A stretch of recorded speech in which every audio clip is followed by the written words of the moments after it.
कि आप कौन करेंगे?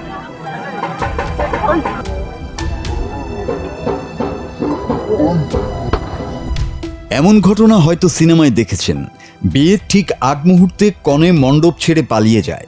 3 ইডিয়ট সিনেমার সেই দৃশ্য নিশ্চয়ই মনে আছে, যখন গেটের সামনে গাড়ি দাঁড়িয়ে আর কনে উধাও। কিন্তু বাস্তবে যে এমন ঘটনা ঘটতে পারে তা ছিল কল্পনাতীত। এখানে কনে পালায়নি, বরং ভরা মণ্ডপেই এমন কিছু করেছে যা বর, বরযাত্রী, এমনকি কনের পরিবারকেও বোকা বানিয়ে দেয়।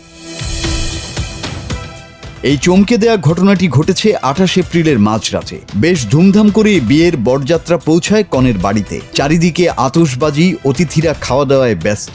বর কনে সাজগোজ করে মঞ্চে দাঁড়িয়ে মালা বদলের প্রস্তুতি চলছিল। ঠিক তখনই হঠাৎ কনে মঞ্চ থেকে লাফ দিয়ে নেমে যায় এবং সামনে দাঁড়িয়ে থাকা তার প্রেমিকের গলায় মালা পরিয়ে দেয়। শুধু তাই নয়, তাকে জড়িয়েও ধরে। মুহূর্তের মধ্যে বিয়ের আনন্দ পরিণত হয় হট্টগোল ও মারামারিতে।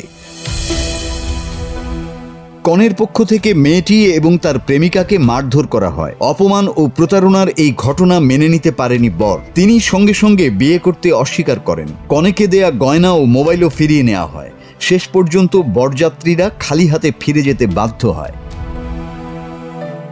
জানা গেছে মেয়েটির দীর্ঘদিনের প্রেমের সম্পর্ক ছিল এবং পরিবারের চাপে সেই বিয়েতে রাজি হয়েছিল, কিন্তু প্রেমের টানে শেষ মুহূর্তে নিজেকে সামলাতে পারেনি।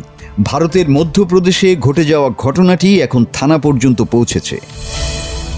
জোর করে বিয়ে কি মানুষের জীবন নষ্ট করার কারণ হয়ে উঠেছে? এই ঘটনাগুলো সমাজের সামনে এমন প্রশ্নকেই বড় করে তুলেছে।